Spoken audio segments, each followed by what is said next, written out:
Clip number 279۔ اس clip میں آپ سورہ انعام کی آیت نمبر 17 سے 19 تک کی تلاوت، ترجمہ اور تفسیر قرآن صراط الجنان سماعت فرمائیں گے۔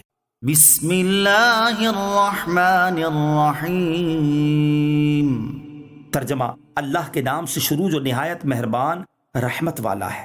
وَإِن يَمْسَسْكَ اللَّهُ بِضُرٍّ فَلَا كَاشِفَ لَهُ إِلَّا هُوَ وَإِن يَمْسَسْكَ بِخَيْرٍ فَهُوَ عَلَى كُلِّ شَيْءٍ قَدِيرٌ وَهُوَ الْقَاهِرُ فَوْقَ عِبَادِهِ وَهُوَ الْحَكِيمُ الْخَبِيرُ۔ ترجمہ، اور اگر اللہ تجھے کوئی برائی پہنچائے تو اس کے سوا اس برائی کو کوئی دور کرنے والا نہیں، اور اگر اللہ تجھے بھلائی پہنچائے تو وہ ہر شے پر قادر ہے، اور وہی اپنے بندوں پر غالب ہے، اور وہی حکمت والا خبردار ہے۔ وَإِن يَمْسَسْكَ اللَّهُ بِضُرٍّ، اور اگر اللہ تجھے کوئی برائی پہنچائے، ارشاد فرمایا کہ اگر اللہ عز و جل تجھے کوئی برائی مثلا بیماری یا تنگ دستی یا اور کوئی بلا پہنچائے تو اس کے سوا اس برائی کو کوئی دور کرنے والا نہیں، یعنی اس کی مرضی کے خلاف اس کا بھیجا ہوا عذاب کوئی نہیں دفع کر سکتا۔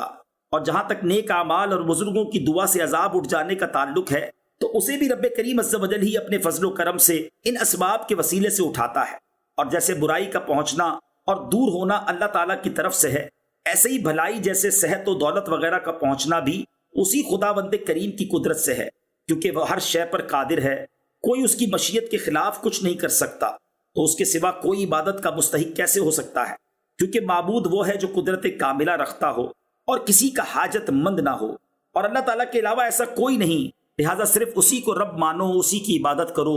یہ رد شرک کی دل میں اثر کرنے والی دلیل ہے۔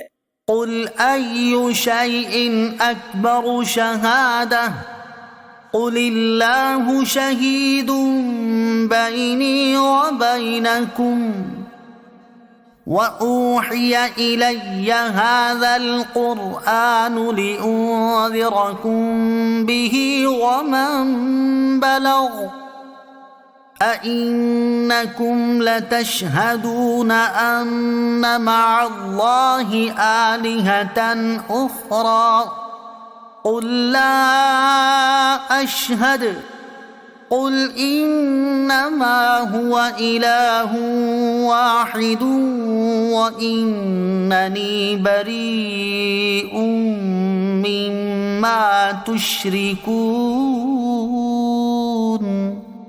ترجمہ، تم فرماؤ سب سے بڑی گواہی کس کی ہے؟ فرما دو کہ میرے اور تمہارے درمیان اللہ گواہ ہے، اور میری طرف اس قرآن کی وحی کی گئی ہے تاکہ میں اس کے ذریعے تمہیں اور جن کو یہ پہنچے انہیں ڈراؤں۔ کیا تم یہ گواہی دیتے ہو کہ اللہ کے ساتھ دوسرے معبود بھی ہیں؟ تم فرماؤ کہ میں یہ گواہی نہیں دیتا، تم فرماؤ کہ وہ تو ایک ہی معبود ہے، اور میں ان سے بیزار ہوں جنہیں تم اللہ کا شریک ٹھہراتے ہو۔ ایو شیء اکبر شہادہ، سب سے بڑی گواہی کس کی ہے؟ اس آیت کا شان نزول یہ ہے کہ اہل مکہ نبی کریم علیہ الصلوۃ والسلام سے کہنے لگے کہ اے محمد صلی اللہ تعالیٰ علیہ وسلم، ہمیں کوئی ایسا دکھائیے جو آپ صلی اللہ تعالیٰ علیہ وسلم کی رسالت کی گواہی دیتا ہو۔ اس پر یہ آیت کریمہ نازل ہوئی جس پہ فرمایا گیا کہ اللہ عز و جل میرا گواہ ہے اور سب سے بڑا گواہ وہی ہے۔ نبی کریم علیہ الصلوۃ والسلام کی گواہی دینا سنت خدا ہے۔ اللہ تعالیٰ نے حضور اکرم علیہ الصلوۃ والسلام کی گواہی کئی طرح دی۔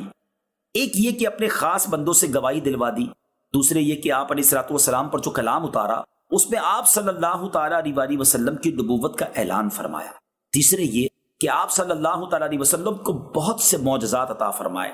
یہ سب رب تعالیٰ کی گواہیاں ہیں۔ اس سے معلوم ہوا کہ اللہ عز و جل کی گواہی دینا سنت رسول اللہ ہے، اور حضور علیہ الصلوۃ والسلام کی گواہی دینا سنت خدا ہے۔ ہمارے حضور علیہ الصلوۃ والسلام کا گواہ خود رب العالمین ہے، اور کلمہ شہادت میں دونوں گواہیاں جمع فرما دی گئیں۔ سبحان اللہ۔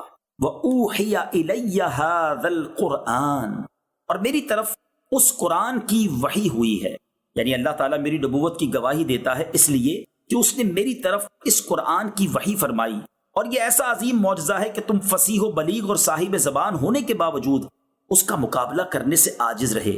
اس سے ثابت ہوا کہ قرآن پاک عاجز کرنے والا ہے، اور جب یہ عاجز کرنے والا ہے تو اس کتاب کا مجھ پر نازل ہونا اللہ تعالیٰ کی طرف سے میرے رسول ہونے کی یقینی شہادت ہے۔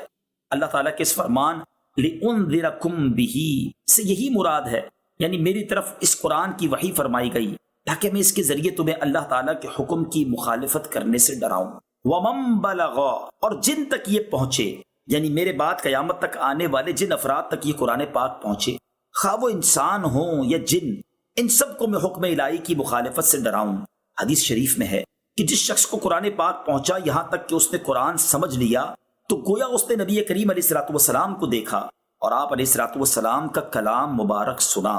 حضرت انس بن مالک رضی اللہ تعالیٰ عنہ نے فرمایا کہ جب یہ آیت نازل ہوئی تو سرکار دو عالم صلی اللہ تعالیٰ علیہ وآلہ وسلم نے کسرا اور کیسر وغیرہ سلاطین کو دعوت اسلام کے مکتوب بھیجے۔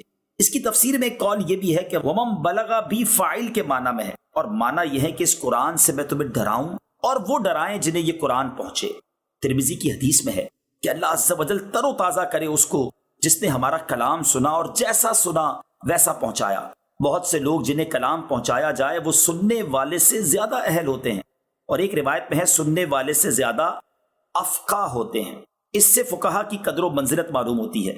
نیز یہ بھی معلوم ہوا کہ نبی کریم صلی اللہ تعالیٰ علیہ وآلہ وسلم کی نبوت اور قرآن کی ہدایت کسی زمان و مکان اور کسی قوم کے ساتھ خاص نہیں۔ اَإِنَّكُمْ لَتَشْهَدُونَ کیا تم گواہی دیتے ہو؟ یہاں مشرکوں سے خطاب ہے، یعنی اے حبیب صلی اللہ تعالیٰ علیہ وآلہ وسلم آپ ان کافروں سے فرمائیں کہ اے مشرکوں کیا تم یہ گواہی دیتے ہو کہ اللہ عز و جل کے ساتھ دوسرے معبود بھی ہیں؟